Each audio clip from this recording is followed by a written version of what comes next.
ابھی حال ہی میں پاکستان ڈیموکریٹک موومنٹ کا ایک سربراہی اجلاس ہوا ہے اور اس میں انہوں نے اپنے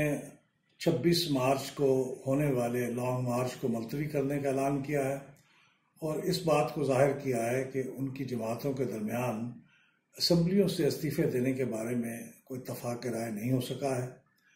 چنانچہ اب وہ دوبارہ اس معاملے کے اوپر غور و فکر کریں گے۔ اس بارے میں بہت سے تبصرے ہو رہے ہیں،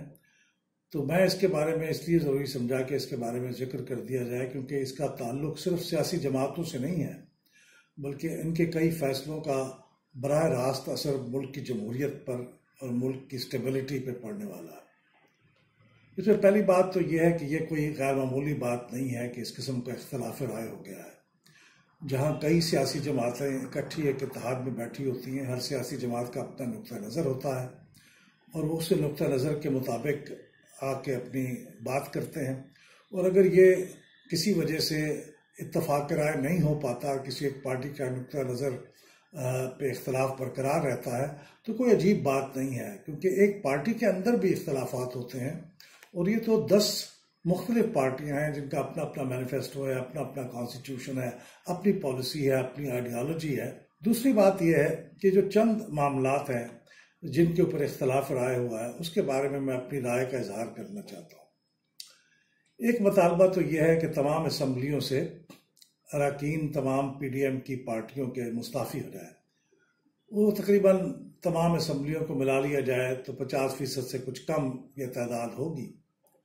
اور ان کا خیال یہ ہے کہ اگر یہ استعفے دے دیے جائیں گے تو اتنی بڑی تعداد میں بائی الیکشن کرانا ممکن نہیں ہوگا، اسمبلیاں چلانا ممکن نہیں ہوگا، اور اس کے نتیجے میں حکومت کو استعفیٰ دینا پڑے گا اور گھر چلے جائیں گے۔ میرے خیال میں یہ جو مفروضہ ہے اس کا جائزہ لے لینا چاہیے کہ استعفے دینے کے بعد حکومت کا گھر چلے جانا کسی طور پہ بھی طے نہیں ہے۔ استعفے دینے کی شکل میں ایک اسٹیبلٹی تو کسی حد تک متاثر ہو سکتی ہے، اسمبلیوں کی کارکردگی یقیناً متاثر ہو سکتی ہے، لیکن قانونی طور پہ اسمبلیاں اپنا کام کرتی رہیں گی، وہ شاید قانون بھی پاس کر لیں گی، ہو سکتا ہے دستور کے اندر بھی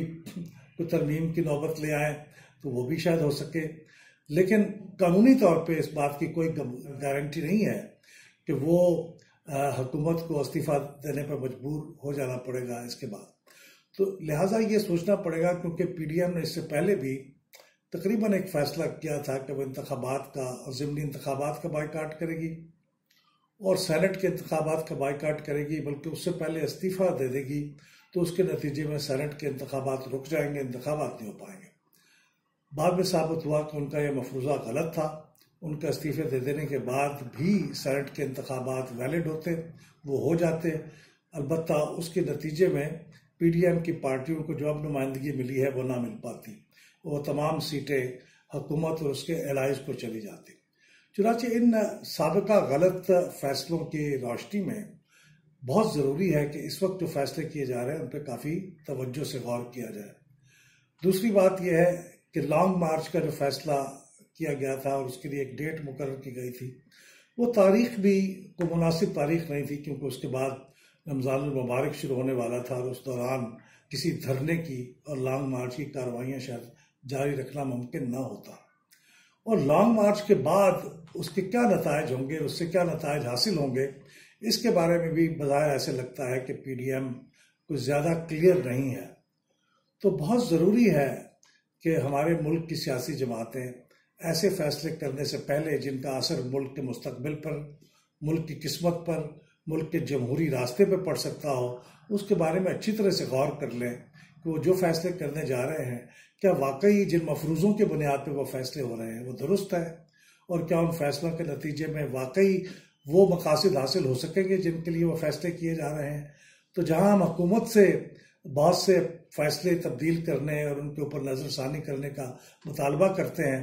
وہاں میرا خیال ہے کہ ہمیں یہ بھی حق ہے کہ ہم اپنے حزب اختلاف کی جماعتوں سے مطالبہ کریں کہ وہ بھی اپنے فیصلوں کے اوپر پوری دانش مندی کے ساتھ غور کریں اور جمہوری مستقبل کو سامنے رکھ کے کوئی فیصلہ کریں۔